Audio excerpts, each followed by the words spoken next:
O sol do deserto egípcio despontava sobre as ruínas de Acmin, uma antiga cidade banhada pelo Nilo e coberta por séculos de silêncio. O vento levantava a areia, sussurrando entre as colunas caídas e as tumbas esquecidas. Era 1886. Um grupo de arqueólogos franceses, liderado por Urbain Bourrian, escavava uma necrópole cristã abandonada havia quase 1500 anos. Sob o pó e os ossos ressecados, repousava um sarcófago de madeira escura. Quando a tampa se ergueu, o ar quente pareceu conter a respiração. Ali, entre fragmentos de linho e papiro, havia um rolo, um pergaminho gasto, coberto de caracteres gregos. Mas aquelas palavras não pertenciam à Bíblia conhecida. Os estudiosos, perplexos, começaram a traduzir. Logo perceberam. Tratava-se de um texto assinado por Pedro, o apóstolo, testemunha da crucificação. O silêncio do deserto parecia ecoar mais forte. O documento falava da paixão e da ressurreição de Cristo, mas não como os evangelhos de Mateus, Marcos, Lucas e João. Essa era uma versão diferente, um relato proibido, o Evangelho de Pedro. Desde sua descoberta, esse manuscrito de apenas 8 páginas tem sido motivo de fascínio e controvérsia. Nele, encontramos um Pedro humano, vulnerável, cheio de medo, e um Cristo cuja divindade ultrapassa a dor e a carne. Uma visão tão ousada que a Igreja Antiga o considerou perigoso demais para ser lido. O texto começa com a entrega de Jesus a Pilatos. Mas, diferentemente dos evangelhos canônicos, aqui Pilatos é retratado como inocente, quase impotente diante da pressão das autoridades religiosas. O povo é quem exige a morte. Pedro escreve: "E nenhum dos judeus lavou as mãos, nem Herodes, nem um só dos juízes. Mas eles entregaram o Senhor à crucificação. Não há diplomacia, não há suavização. A narrativa é direta, quase documental, como se o apóstolo estivesse gravando a memória viva de uma noite de horror. Enquanto o Messias é conduzido ao Gólgota, o mundo parece reagir. Pedro descreve o céu escurecendo, o ar ficando pesado, a cidade mergulhando em um crepúsculo sobrenatural. As tochas se acenderam antes da hora, pois a noite desceu enquanto o sol ainda estava alto. O vento uiva entre as colinas, o solo treme. O universo inteiro parece reconhecer o que os homens se recusam a enxergar. O Filho de Deus está sendo morto. Na cruz, o Jesus descrito por Pedro não grita, não suplica. Ele permanece sereno, envolto em um silêncio que transcende o humano. Ele não abriu a boca como quem não sente dor, como aquele que já não pertence à carne. Essas palavras ecoaram como um trovão nas mentes dos primeiros teólogos. Para alguns, era a prova de que o Evangelho refletia a doutrina docetista, a crença de que Cristo apenas aparentava sofrer, pois sua essência divina jamais poderia ser ferida. Roma considerou isso heresia. Mas para outros, essas linhas não negavam o sacrifício, apenas mostravam a dimensão cósmica do evento. A cruz não era apenas madeira e sangue. Era o ponto de interseção entre o tempo e a eternidade. Pedro continua. Ele vê o momento em que o soldado perfura o lado de Cristo. Do ferimento jorram sangue e água. O chão vibra e as rochas se partem. O véu do templo se rasgou e todos os que ali estavam bateram no peito dizendo: verdadeiramente, este era o Filho de Deus. Mas ao contrário dos evangelhos canônicos, o texto de Pedro não se detém em discursos nem em lamentações. Ele é puro impacto, uma visão de trevas, medo e poder. Quando a noite cai, os chefes dos sacerdotes pedem a Pilatos guardas para vigiar o túmulo. Temem que os discípulos roubem o corpo e espalhem boatos de ressurreição. A pedra é selada, o selo é romano e 2 sentinelas tomam posição diante do sepulcro. As tochas tremulam, a areia se move e o silêncio da madrugada envolve a cena. Pedro escreve: na madrugada do Senhor, grande voz soou dos céus e os céus se abriram. 2 homens desceram em esplendor e a pedra rolou por si mesma. Os guardas caem ao chão, cegos pela luz. O narrador, em sua imaginação, vê o impossível.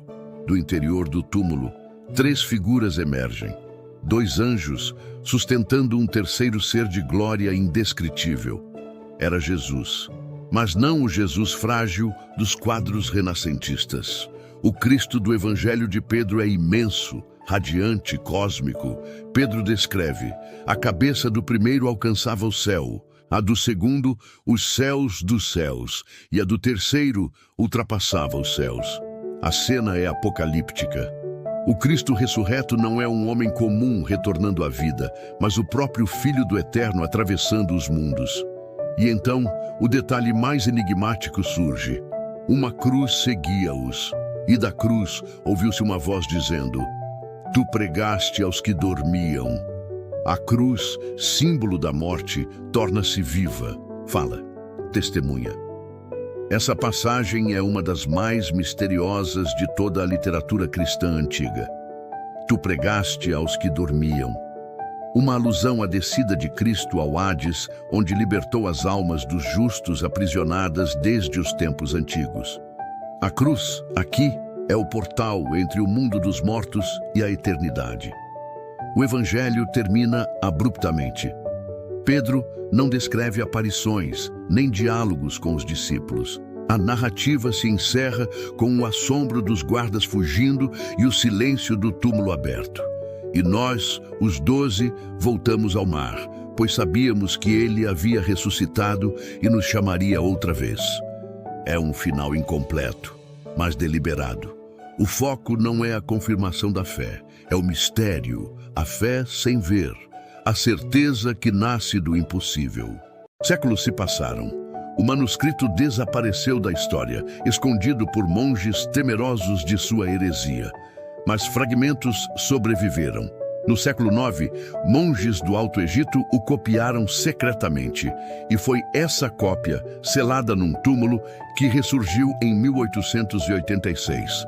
Os estudiosos o analisaram com espanto.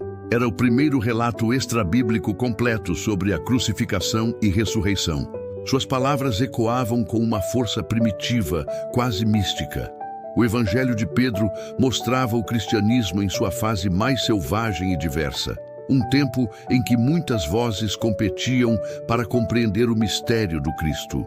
Enquanto Roma consolidava a ortodoxia, comunidades no Egito, Síria e Mesopotâmia preservavam tradições paralelas, visões místicas que viam Jesus como um ser de pura luz.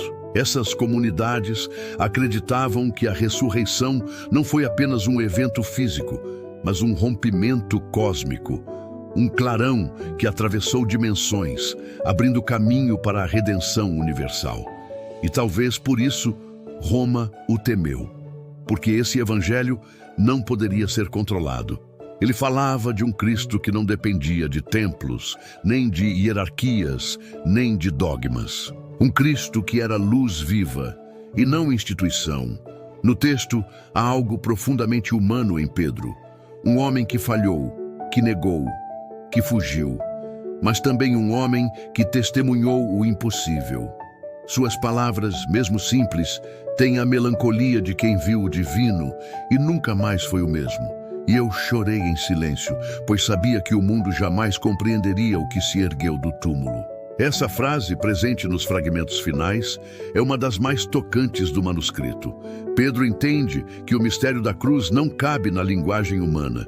O que ele viu transcende a carne, o tempo, a história. O vento do deserto volta a soprar. A câmera imaginária percorre as areias de Acmin, as tumbas vazias, as sombras das colunas partidas. O narrador fala com voz grave. O pergaminho permaneceu oculto por séculos, mas a verdade não pode ser sepultada para sempre. Mesmo que o tempo apague as letras, o espírito das palavras continua vivo. O Evangelho de Pedro sobreviveu, não como escritura canônica, mas como lembrança de que a fé é feita também de silêncios, contradições e visões proibidas. E que talvez o Cristo que Pedro descreveu não seja diferente daquele que conhecemos, apenas visto por outro ângulo, o olhar de quem o viu morrer, e mesmo sem vê-lo renascer, acreditou. Hoje, o manuscrito original repousa na Biblioteca Nacional de Paris, guardado sob vidro e luz controlada, como uma relíquia de uma fé que ousou ser livre. Historiadores ainda debatem sua origem.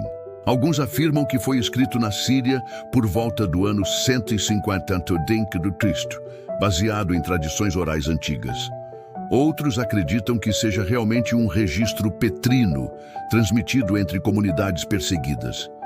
Mas o que importa, mais do que a autoria, é a mensagem que ele carrega.